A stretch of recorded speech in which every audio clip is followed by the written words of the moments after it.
Hello everyone, and welcome back to your regularly scheduled Brightworks. I know we've had a little bit of a technical snafu these last couple of days as I've been switching up the scheduling a little bit here, moving things around and dealing with a little bit of technical difficulties all over the place, so I do appreciate you bearing with me. Today I've got a match for you that I'm pretty excited to show you because it looks pretty interesting. At first, I wasn't exactly sure what I thought about this map. I like the map. I wasn't sure about this match, however, until I noticed something a little bit peculiar. But first off, why don't we meet our team leaders? Spawning in the northeastern section, representing the blue team, it's gonna be Sensible Insane. Sensible Insane going for that bot lab off of a Armada commander, which is important, but I will circle back to that in just a moment here after we meet our red team leader, spawning sort of across the way from him, kind of in the same lane, but a little bit further south. Going to be contesting this caldera here, and that is going to be Griff. Griff going for Cortex here with a bot lab and the solar start. Of course, there's no wind on this map. This is a solar only map. We are up in the high heavens. Oh, that's kind of a nice little start box right there, or a nice sky box rather, up in the background. Now let me highlight something very, very quickly. Oh, all right. Thank you, Badad. Or, wait, Babad. So if we find, there should be a single player here. Where is he? There they are. Mauricio will be the only Armada player for the entire red team. And exactly the same, except entirely opposite, over on the blue team on the right-hand side, Hitman is going to be the only Cortex player for the blue team.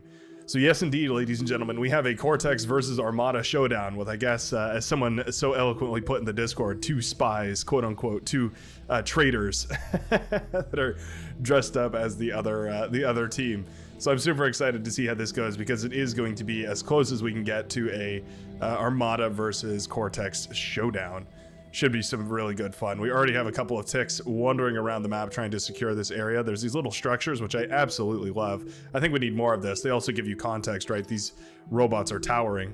That's just a regular sized building. These Lazarus are eating it up. Yeah, that's terrifying, right? Anyway, these two industrial structures are going to get eaten up. Not sure exactly how much metal there was total, but it's a couple hundred. Looks like about 300 or so between the two pieces here. And there was, of course, mirrored over here. So let's go with a solid 600 metal there, plus all the outlier metal deposits are, yeah, it's going to be a nice little chunk of change that's all going back to currently Sensible Insane, who is the one eating all of that up. Couple of rovers, rascals rather, have broken through the front lines and have ended up in the back here. They could definitely do a nice little chunk of damage. Gonna go after this constructor. I think that's a great idea. They could certainly pick it off. There's more than enough of them, and they're gonna get the full surround, meaning that this guy has no armor protection, and so he will go down very quickly. Constructor goes down. Metal extractor, of course, will follow shortly after, and the rascals move on. This is a really, really nice pick early on into the game. Shutting down the constructor doesn't seem like a lot, but it really can delay production quite a bit. Sensible Insane has some build power out already, going to be stacking these solar panels. It's a little trick you can do with the Armada solar panels. You can sort of stack them up in such a way that they overlap on top of one another, and it looks pretty cool, but also it saves you quite a lot of space, which is always nice. Rascals are not done harassing over here in the middle of the map. This is Defusion controlling these rascals and doing an excellent job of it. There are light laser turrets up to sort of dissuade these rascals from getting too close. Ooh, they park, and I think they are running out of APM. And down go the majority of them. One rascal remains. Certainly could still be used to interesting effect here. Could shut down a metal extractor or two. A little bit risky to go for that constructor here, but you know what? It does a decent amount of damage. It certainly could get it if there's not very much of a reaction here coming out of Babad. We'll see. We'll have to see. Gonna get a metal extractor too. That's quite nice. Meanwhile, on the front lines, looks like wait, hold on. Okamaj cool. We'll just call you Okem. After organic chemistry, my least favorite subject of study. Okem is going to be positioning himself here, the commander that is in the on the front lines here, trying to claim the metal extractor, trying to build a fortification here. Griff, of course, trying to position the commander in front of the D-gun area so that it cannot be D-gunned. Ooh, and Okem does not know about the commanders not being able to be D-gunned anymore. Trick, or change, or update, I suppose. Apparently, speaking of updates, there was a change to the scavengers game mode, so I'm super excited to see what that includes. Should be a lot of fun to see what the scavengers are up to. I always love the PvE game modes. I think they're definitely, certainly one of my most favorite parts of Beyond All Reason experience is getting to play with those PvE game modes that are just completely ridiculous. So we'll have to check that out. Maybe we'll do that on stream here. There's some coming up this Wednesday or Saturday, perhaps. Humble shell. Two commanders went down here. Looks like there was a little bit of a trade. Hitman taking out Cordy, both of which going to lose their commanders in a brawl right here. There are some rocket bots already out on the field for Cordy, but these blitzes could get an excellent trade against them, and I think that's exactly what they're thinking about doing. Claiming these metal wrecks could be well worth it here, especially for Uyop, who is, maybe it's 2 Puyop. Anyways, yeah, reclaiming those metal wreckages is going to be really, really fantastic. Uyop, if he has enough power production, could go all the way into a full-blown T2 economy here. It doesn't really, though. He only has the T1 solar panels. What I would recommend is getting 2 constructors out and just having them start advanced solar panels, sort of like what we start to see over here from our Cortex player for the blue team. Very nicely done. Now, I wonder if these players realize that they had essentially an Armada versus Cortex battle here. This is the this is the race war. This is the Cortex versus the Cortex versus Armada final battle, right? This is where it all comes down. Who will be victorious? Who is stronger? Who will claim more land? Dunan has done an excellent job of pushing forward here, by the way. Wow, that's a lot of incisors making their way across the map. Well, actually already having made their way across the map. What are they going to do? What are we going to see from these incisors? They either can go north or south from here. Well, at least I hope they go north or south from here. I would prefer if they didn't sit around back here, but I guess that's another option I didn't even consider. Yeah, the incisors are going to go south, but after killing this constructor over here, I think that's probably a worthwhile maneuver. Yep. Well, nope. Constructor manages to live, 13% health, hiding inside of the little crater there. All right. That is a lucky constructor right there. Meanwhile, the incisors, the Cortex commander finds the only other Cortex commander here, that being Dunan finding Hitman, and I guess he's like, you know, hey, you got to return this stolen technology that you picked up from us, and we're just gonna kill you for it. Thugs here are gonna blast down these incisors, but it's gonna take a while, and these incisors are definitely in pain. They're a little unfocused at the moment. Gonna kill the metal storage there. That's quite annoying. That's gonna be Hitman losing quite a lot of his metal storage, or a lot of his metal rather, just because his storage went down, so it all overflows to his team. Not the end of the world per se, but it definitely can be quite annoying, especially if you're going for something greedy and you want to try and eco up, or even just save up some metal. Meanwhile, a counterattack on this side of the map. We have some stouts moving their way across here, trying to harass down one of these players here. It looks like Cordy is now suffering the wrath of those medium tanks on his side of the map. You need to do so much damage with medium tanks for it to be viable. They are such a heavy metal investment. I mean, you can see this 1,125 metal tied up in these tanks right here. So if you don't do at least that much, you're essentially just giving metal away. Now, sniping the lab would certainly be a excellent choice here. We've already got the advanced solar panels, which is great. No more constructors here as well for Cordy, I do believe. Well, he does have one on the front line. That's going to be pulled all the way back for base defense. But essentially, the entire base from Cordy is shut off, at least for the time being. These tanks need to get a move on. They basically need to spread themselves out. It's one way to disperse the metal that you hand over. Ooh, so it looks like we had a little bit of a pause there. Middle of the map is cleaned up here, as a couple of brutes have been produced by Dunan, and that is quite nice. Looks like Babad took over this base right here. Or am I tripping? No, actually I am tripping. Babad was here. It looks like they just wait for him to go all the way, rejoin all the way back. That's quite nice. Very generous of them. Very nicely done. Okay, yeah, these medium tanks have definitely gotten their value out by this point. Taking down advanced solar panels, of course, is well worth it. Those are very metal rich, but they also are much more efficient. So if you shut those down, it's much better than shutting down the T1 solar panels. It's as much as we love to see T1 solar panels being destroyed, it's much better to target the advanced solar panels. One advanced solar panel, in other words, is essentially the performance of 4 regular solar panels. So if you look at it in that direction, you can also see that it's much more damaging to the economy to shut down one of those than to shut down one of the regular solar panels.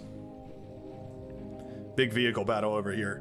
It's Shell Shockers, Januses, and Brutes up against the or Shell Shockers, Januses, and Stouts up against Brutes, Wolverines, and Lashers here for the yellow player. This is a 2 versus 1 though, so this battle is going to go very, very poorly here for the yellow player if he takes unfortunate trades. The blue team, of course, just can afford to be a little more risky with their units, which is exactly what you kind of need for those Januses, right? Because you have to dip them into combat and then you have to pull them back as quickly as you can. And you really don't want them to linger. You kind of just want them to fire and then fall off. Fire and forget about it. Those Janus missiles can be terrifying, even to the mighty Brute.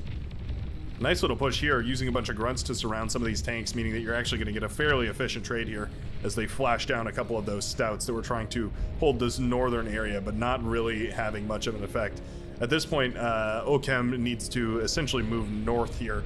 He already has the support from the green player Bad Trip right here, and Bad Trip is reinforcing in this direction, but Bad Trip is actually trying to hold this lane right here, when really I think that lane should probably be held by Okem. And then we need to see Bad push forward here, and then we need to see Bad Trip essentially pushing into this area, trying to break through in this direction. Massive engagement up north, a little bit of a run by over here, well, a walk by. Thugs trying to get a little bit of an engagement in, but I don't think they're going to find the angle that they're looking for. And all said and done, I think that's just a lot of metal that's going to be going back to the red team here, the Cortex team here, I should say. And they'll be happy to have it. Those Cortex units cost quite a hefty chunk of change. So yeah, the more metal you can give them, the happier they will be. Gauntlet does get sniped by a whole bunch of ticks over here, as well as a Shell Shocker. Singular. Providing a nice little bit of firepower here. Commander is going to eat up all the wreckages on the front line, I do believe, or at least that's that would be the right idea here. Going into advanced solar panels, definitely just as well. Going to be the right position here. Eat up these T1 solar panels, swap them out for those advanced solar panels. You're going to be in a great position. It's it's one way to come into an advantage here is to get your economy up to scale much quicker. Whoa, massive push with a bunch of Brutes right here. Looks like Danon was not done with the aggression yet. Still wanted to punch Okem in the teeth. Got all the way into the backline and now has shut down the entire economy for our light blue player. Vehicle lab goes down. The res bot will go down too, but also all of the construction bots here that are going to try and help rebuild. At this point, Okem is in a pretty precarious position. He's only got his commander left to rebuild with. Wouldn't mind seeing him start up maybe a forward bot lab here, something so that he can resurrect a lot of this and reclaim whatever else is left after the fact. These Brutes have kind of stalled out on APM, luckily for the blue team here, so they didn't manage to get much damage other than killing the base, but still that might be enough already to justify that push. Then again, that was a lot of metal there, at least 1,000 metal in tanks. Yeah, it's tricky. You have to do consecutive damage. So this is really nice. Yeah, moving the tanks in again, continuing to apply pressure all over the place because you know that at this point, Okem has no way of replenishing his army. So every damage you do, specifically to that player, is not going to be reciprocated. That being said, massive D-guns right there. Oh, that commander just got 7 kills right off the bat with 2 D-guns. That was beautiful. Shutting down that massive tank push right there, denying a tremendous amount of damage. Very, very nicely done. Commander just happened to be in the right spot at the right time, and now he will finally get back in this game by heading the commander back and start rebuilding here as quickly as possible. North has been won by the blue team. They have secured this center area. There is this metal extractor here to win, but really these are the key to success here. You can see 3.2 metal coming out of this little crater here. Woojus needs to try and claim this metal extractor if he can. And the yellow player has got to feel the heat at this point because there is a large army growing right next to him. Meanwhile, the one Doom has already gone up to a T2 lab here, and so has gotten the tech out. Looks like at the same time, Diffusion is also going for that T2. Woojus and Sensible Insane did not sniff out the T2 transition here. They saw the units right here, but they didn't sniff out that these units hadn't been reinforced for a while, which meant that a T2 is coming up. And that means that this lab has time to build here. Eat up these T1 solar panels and funnel all that metal into this advanced vehicle plant. Get your economy up to spec, and it's one way that you can come back in this matchup. Meanwhile, Sensible Insane has also gone up to T2, funding his T2 transition with the corpses of his enemies, which is an excellent strategy. Very nicely done. Bad Trip manages to counterattack here with a couple of stouts, but they're all looking pretty sore for the moment. They're going to need a little break from the front line if they want to recuperate. For the time being, they are in a rough state. Bad Trip should definitely try to... Oh, he's eating up this command. I was going to say try to eat up this wreck, but he can also try and D-gun this. Yep. Nice. Get the D. Nice. Excellent D-gun right there. Shuts down a whole bunch of those tanks, cleaving that army in half with his disintegrator rifle strapped to his left arm. Very nicely done. I would have liked to see it a little bit sooner, just for the fact that you could give your tanks a slightly more optimistic exchange there. But still, shutting down those tanks will afford him the aggression here. I don't think the commander should push off. I think he should really try and degun these tanks and then eat up this wreckage field here too. Basically as much metal in this wreckage field as there is in a commander corps, so it's essentially just as valuable. Doesn't feel as valuable. It feel right. The commander wreckages always feel a little more valuable, but you got to think about the raw numbers, and certainly that is one area where it'd be possible. Oh, I thought there was a geothermal there. I was like, we are on the moon. How on earth is there a geothermal plant? That doesn't make any sense. There's no geothermal energy. At least no rotational energy, I don't believe. I could be completely wrong about that, actually. It's been a while since I researched the moon. Not my area of expertise, per se. This hurts. Sigma Sultan is losing his frontline position. He did get a T2 transition out, so he does have T2 bots on the way. He's going for a anti-nuke bot currently. Not a bad idea. Do we have any nukes that will counter? Doesn't look like it, so it's just a precaution. It wasn't like scouted or anything like that. Horatio trying to get the D-gun off. He will get the D-gun on that brute right there, or rather that bull. That's actually a really key D-gun right there. That it may not seem like it, but that was a really important moment because yeah, if that D-gun hadn't gone through, if he had missed that tank, it probably would have killed him. Resbots are also quite nice, patching together everything here. Don't know if we want the forward vehicle lab resurrected here, but I guess we can resurrect it and then reclaim it. And you can see now we pull 740 metal as opposed to that 500 or so that it was before. Bulls are streaming down south here to try and help. Commander also degunning down some of these pawns. Knows to respect the mighty pawn, for it may jump on top of you in vast and unreplenishable numbers. Or easily replenishable numbers, I should say. And will bring woe upon you and your family and all of your descendants. Bombers were built here by the red team. Those are the Stormbringers, the Armada T1 bomber. Whoops, trying to select it alone. There we go. Oh no, the Whirlwind, sorry. Stormbringer must be the Armada equivalent here. Massive minefield over here. I wonder what the point of that is. I guess just to shut down any run-bys that might come through, but we really don't have the economy for it. We need way more advanced solar panels. At this point, you probably just consider going into a fusion reactor. On no wind maps, you're always going to have a crazy amount of metal tied up in solar panels and whatnot, so it's usually worth it to just start up a fusion reactor because you're going to be able to pay for it with all of your solar panels. Fiend's getting an excellent trade over here, shutting down a couple of bots with each of their lives, doing a decent job of crashing this army backwards here. You can see those thugs have a really hard time pushing in against the Fiends just because the Fiends are fast enough to kite around and miss the little Gauss projectiles there, meaning that the Fiends can get an excellent trade here. Massive bombing run does connect with a couple of those Januses. Actually not bad there. Usually bombing units is quite difficult, but our pink player here, Darwiz, did actually manage to hit a nice little bombing run there. Wouldn't even mind seeing him go in for a round 2 here, try and hit some more of these Janus tanks. They are relatively slow. Looks like he's thinking about it too. Yeah, he sees the opportunity. Oh, the tanks could walk right into it. Ooh, that was so close. He gets one of the tanks. That was danger close right there. Those Janus tanks almost rolled right into that bomber fire.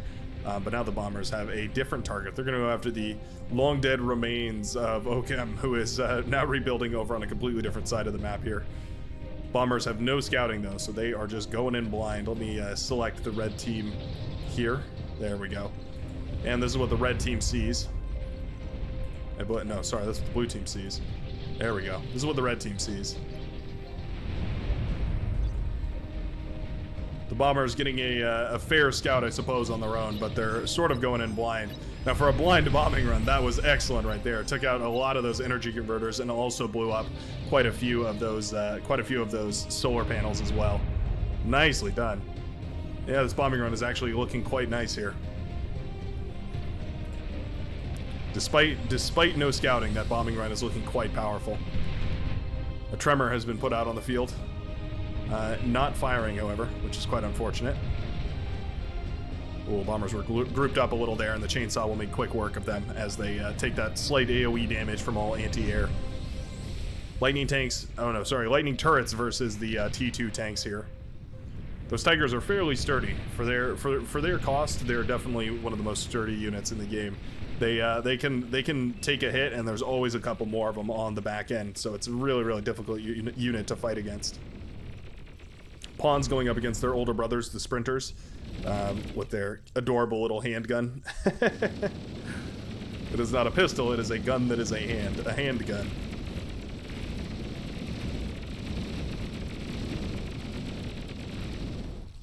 Nicely done.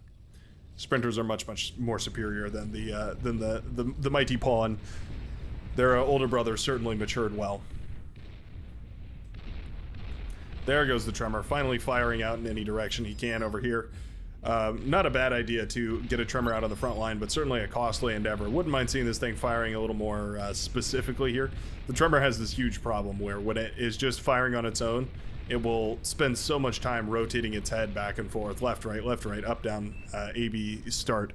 They just constantly have some sort of a problem tracking, and so they won't fire if they're directly tracking a unit, even if that unit is well within their field of fire, right? So say it was tracking the commander. If the commander was moving, it would fire here, and then the commander would move, and it would have to adjust its scopes, and then fire here, even though the commander is still within its field of fire. So it's it's kind of tricky. I wish the AI for that would be changed a little bit in such a way that essentially if the unit that it's trying to track is within its field of fire, it will just fire regardless. And then it just tries to keep it centered. That way it will try and fire even when it's not perfectly aligned on it. That's not how the majority of the things in this game work, how the majority of the targeting works in this game, but it could make sense for the Tremor there. Sheldon marching their way across the map. Those are those T2 sort of hybrid assault siege bots. I say that despite them not really having that title, because oftentimes we see them pushed all the way to the front and even being used as like an aggressive measure. They just do they just do so much damage. A little bit of a backward sentence there. They do so much damage that you can really push them onto the front, and you can retreat them backwards quick enough that they can just skirmish on the front lines with these medium tanks. I mean, you can see the medium tanks getting a decent trade here, but still not even really that good. And then once the Sheldons rather clean everything up, then they can just switch back around and go back into offense, and then continue pressing forward here. This is crippling. Ochem has no choice but to retreat here again. The commander, I think I would like to see it move forward. Move forward here. Try to get a little bit of a trade. De-gun down those tanks, perhaps. That is a lot of pink forces that are now in the backline here. I think those bombing runs did a phenomenal job of shutting a lot of this down. Meanwhile, lightning tanks have actually gotten all around the map. Annoying. Very annoying. I'd love to see those advanced solars going down. That'd be an excellent choice for that that lightning tank there. This army was moved out of position to deal with those lightning tanks by defusion, but now he's gonna have to. He's surrendered a little bit of ground here because of it. Rattlesnake was built, but it's not being used here, so I wouldn't mind seeing these defenses creep forward ever so slightly. Just keep eating them up and moving them forward little by little. Just have maybe your commander eat them up, and then have the other constructors building everything in the back. It's one way to keep a creeping. Are these light mines? They are light mines. Interesting. The explosive radius on those is not as big as the spacing between them, so I'm not sure what the point of this many light mines is. It is actually a tremendous drain on the economy. If we select all here, you can see, oh, well, tremendous, quote-unquote, 75 energy. It can be a lot in the early game, but I guess in the late game it's essentially free. It's a minuscule cost. Lightning tanks, oddly enough, were queued right through the middle of that minefield. Doesn't seem like the place to really want them to be. Pop-up plasma defender here. The Pitbull was built, and that will dissuade these tanks from continuing their aggression. Very painful experience walking into a Pitbull. Despite that, they're one of the most lovely breeds of dog that I have ever had the privilege of interacting with on regular bases. I actually really love pit bulls. They're a hilarious little mix, and they're oftentimes some of the sweetest dogs. They're very protective, right? They're very defensive, and oftentimes that gets misconstrued a lot. Don't get me wrong, there are bad dogs, but I've met so many wonderful pit bulls, and even the ones that I've met that are like a little bit hesitant, they seem to still be really good dogs after, you know, just a couple of belly rubs and maybe a treat or two.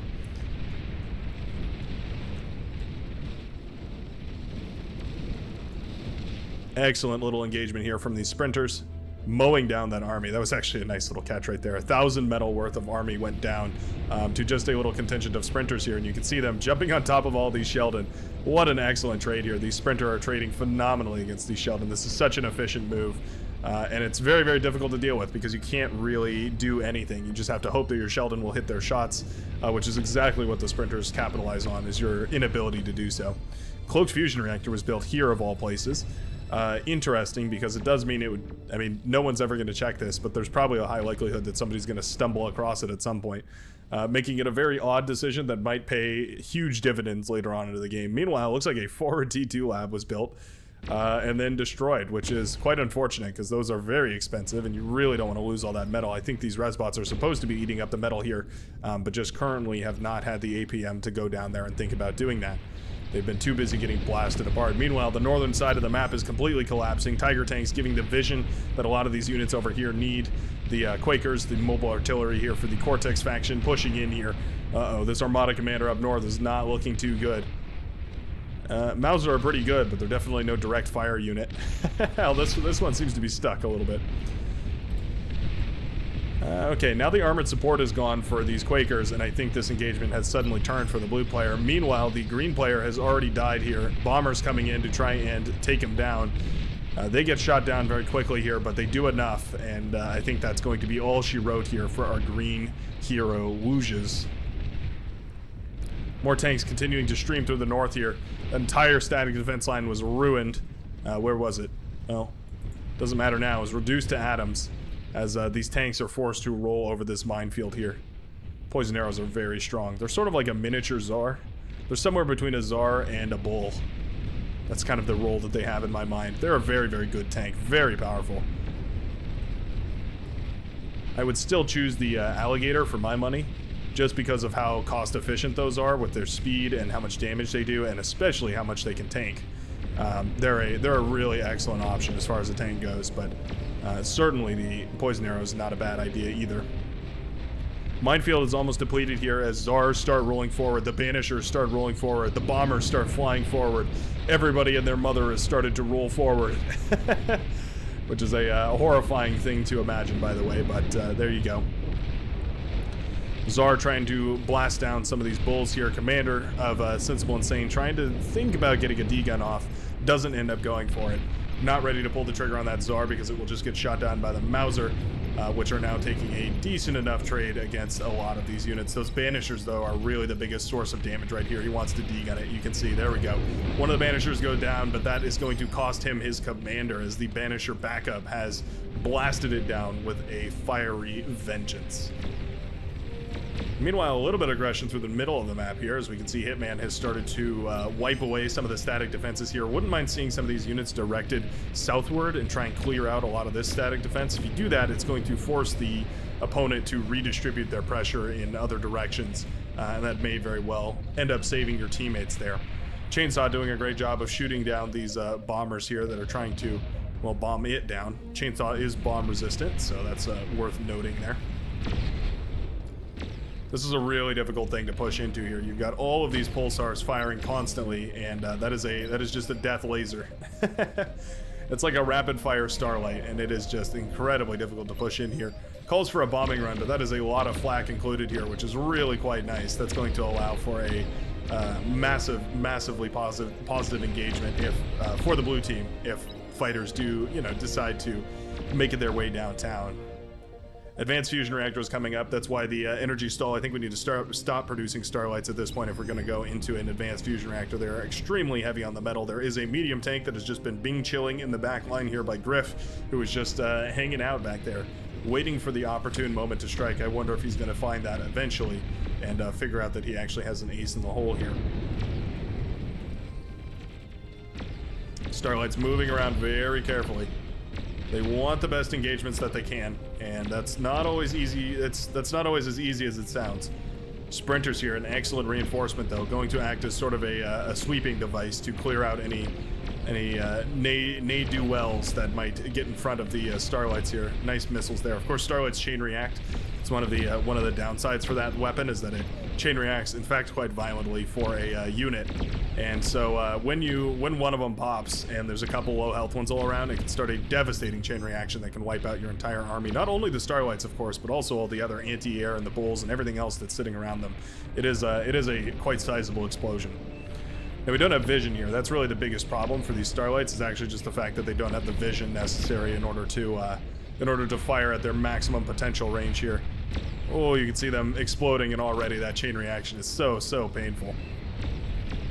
Saving up a big wave of pawns here, quite nice. They can, of course, burst through pawns because they kill one and the laser keeps going, and they kill another and the laser keeps going, and so on and so forth.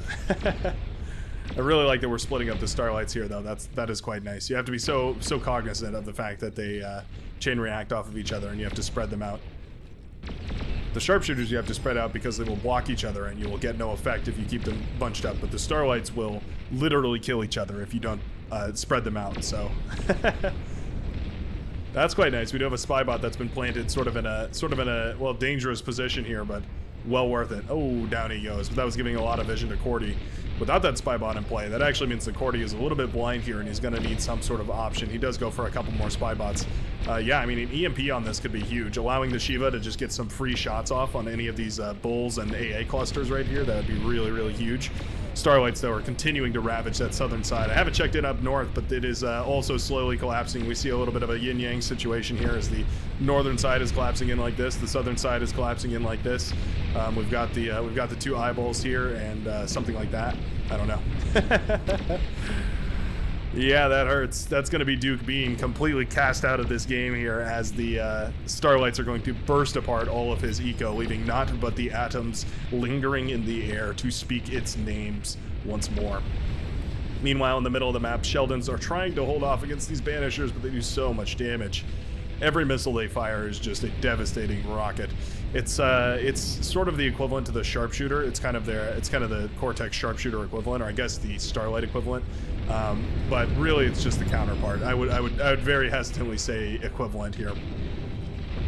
The Starlight is very powerful, and I'm not sure if the Banisher really holds a candle to that, but the northern side is collapsing. The southern side is collapsing just as well, and so it's just a race to see who can do the most damage in the backline before their team has to tap out. Alternatively, one of these players down south here could just start sending units north to try and reinforce, and then you can try and balance on this front while your southern side continues to collapse in this direction. That's another gamble, and if it doesn't go particularly well, then you're going to be in a weird situation where suddenly you have now committed to a impossible defense against an unrelenting force. And that just never ends up working out all as well as you might hope. Sensible Insane actually calls for the resign here because the base has been destroyed. Little does he know that there's actually a really sizable push going on down south. Although, that being said, there are no more bulls, there are no more AA turrets, everything is gone. The Starlights have done their job, they've killed a lot of the bases over here, and they're going to burst down a couple of those Shiva, which is quite nice. Are they going to get that one? They do not. Oh, they will get it. Okay, very nice. Shutting down those T3 as effectively as possible here. The question is whether 2POP or Uiop or Uiop, who knows? Kind of reminds me of Usopp from One Piece, but anyway. Not sure if the tech is going to come up to scale here. We can see up north that the advanced fusion reactor is done and the second one is up and on the way. That's really the advantage that Cortex has, right? Is their economy is just ever so slightly cheaper, but when it's the very first one that matters, then that slightly cheaper advanced fusion reactor, energy converter, all that stuff is it's quite nice. A resurgence of these Starlights are rebuilding here, and they're going to try and do enough damage. There's also some Sharpshooters, which are quite nice. All of this is just meant to kill things in one hit, right? That's what this entire army lingers on. That was a nice self-destruct right there. Did you see that? That fiend self-destructing in front of all this army to do a little bit more damage. That's a very Nod move, right? Very Command and Conquer, the Trials of Nod kind of move right there. These tanks need to push a whole lot faster. If these Banishers and these Tigers start pushing in immediately and they just start sweeping down with a vengeance, I think they're going to be able to win this game. Not a lot of static defense to be seen over here. I guess I think that's probably a lot of lightning turrets, right? Yeah, okay, well, you know, I said that because I just saw a bunch of walls on my screen, but that's actually 20 or so lightning turrets that are scattered all around here. They're not going to be enough to stop a prolonged T2 push, but they might be enough to scare it away. Oh, this is so nice. Webbers have been brought out here, and they've been sent all over the map to eat up all of these corpses of the enemies that have been decimated over here. Very, very nicely done. Those Webbers funneling metal back into the team's economies here. Oh, we do have some bombers that were sent away. We do have that long-range anti-air, though, that is stopping those bombers in their tracks. That's a hailstorm, though. Heavy strategic bomber. It does take out some of the build power. Frankly, though, it was not targeted at the right thing, though. There's a ton of these energy converters that I think would probably do a whole lot better to be bombed, but, you know, I guess the advanced solar panels are probably worth it as well. Oh, come on. Go after those advanced energy converters.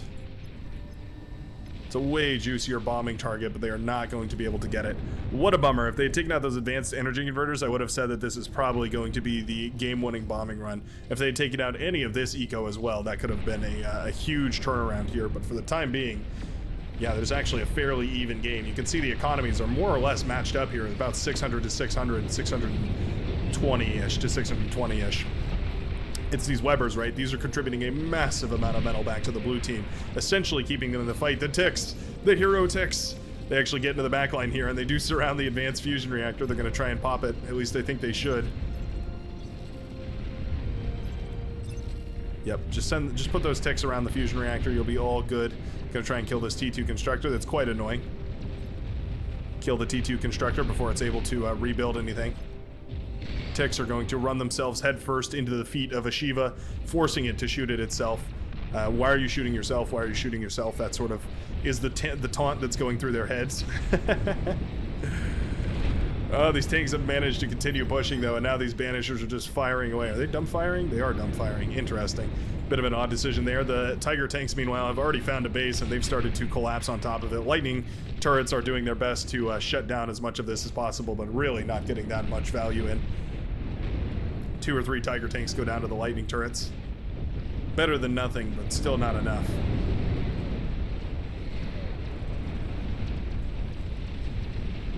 The blue team is hoping for miracles. They need a massive play in order to save themselves here. T3 is out on the field finally. That Armada T3 is so powerful, but it's so expensive. Oh, we do have a Razorback here. It's a little bit caught on these solar panels. I agree. Those solar panels are difficult to navigate around. Sometimes you just don't want to go near them at all. Oh, those Banisher hits, though, bringing it down to 30% health. Oh, that brings that Razorback down so quickly. That hurts to see. Really need an EMP bot over here. I think that would be the way to go. Just get a single spy bot and detonate it on these Banishers. You might not get all of them, but you can certainly get at least, I don't know, maybe 75% of them.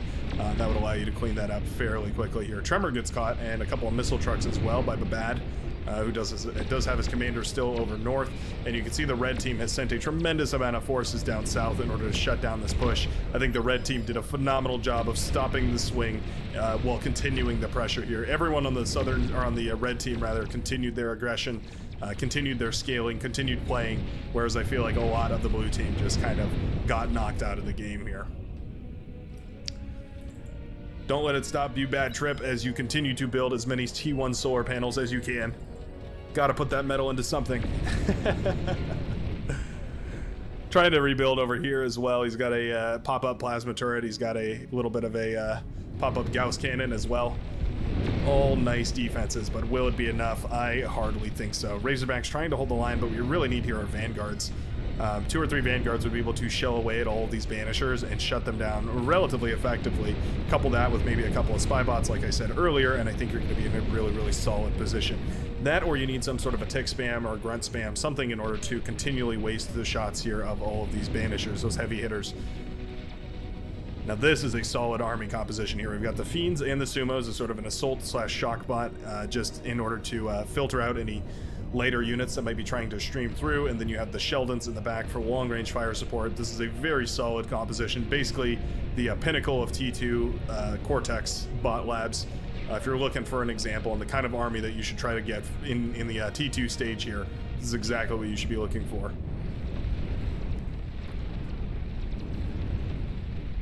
Unfortunate that these spiders didn't get more. They got quite a lot, several thousand metal out of all those spiders. Definitely paid for themselves, but I feel like they might have been able to get even more if they had tried a little bit harder there. Catapult, excellent. Catapult is exactly what we're looking for here. Gonna fire on all of those units over there. Ooh, is gonna get the engagement? Not really. Rockets were just a little bit shy there. I think he needs to fire... Well, catapults are so dangerous, right? That they can friendly fire so quickly on all of your units. They're a really damaging unit to keep around your base. You have to be so careful. You can see that all of these are set to hold fire right now because, yeah, he knows if a single tick runs right next to his advanced fusion reactor, the catapult is not programmed for friendly fire. It does not care about civilian casualties. All it cares about is firing more rockets into a specific volume. Volume of fire is essentially what the catapult's main goal is. Pulsars, Pit Bulls, and T1 bots, oh my. That's quite the composition here. Weber's paralyzing a lot of this, that's quite funny. Effective, but funny. Pulsar is completely out of energy though, and it will go down rather quickly. That's a nice little pick right there.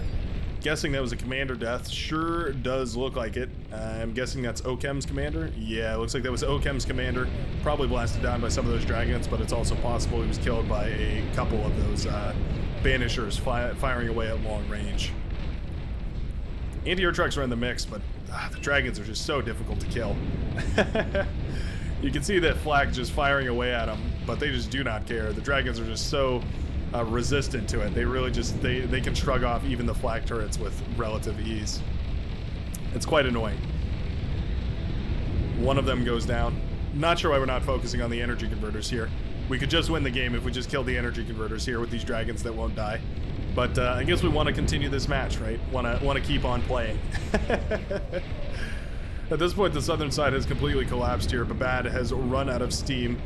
No more units or anything coming out here. The lime green player has also folded, and now units are finally collapsing on top of Uyap as well. That's a harmful one. That's a painful one right there. The Banishers firing on the advanced fusion reactors, never where you want to be here. And I think we're in for a very satisfying finish to this game, determining once and for all who is the strongest of the factions. I believe Cortex is in the position to win this here. This is the death of a man in slow K. Well, the death of 8 man in slow K, slow format, slow-mo, if you will. If you'd like to take a choice, feel free to pick any of those options and run with it there. Cargonets are great, but they're not really going to be what's going to save you here. I mean, there's not really saving you here. At this point, there's just too much economy leaning against you. You can see the blue team at roughly 300 economy versus the red team at about 600. It's just a game of attrition at this point, and there's not a whole lot more holding this blue team in here. The final commander does go down, and that is the red team seizing victory from what looked like a very, very close match. That southern side caved very hard, but excellently done by Griff, getting reinforcements down there to reapply pressure. I think the blue team got a little too content, and they stopped scaling, and the red team was able to clutch victory out from the jaws of defeat. Very nicely done. Nicely done by purple, too, to continue that eco-scaling. That's quite an impressive graph right there. Anyways, thanks a ton for watching. I do hope you enjoyed. Feel free to tune in for our streams on Wednesdays and Saturdays, and don't forget to have a fantastic rest of your day. I will see you in the very next video.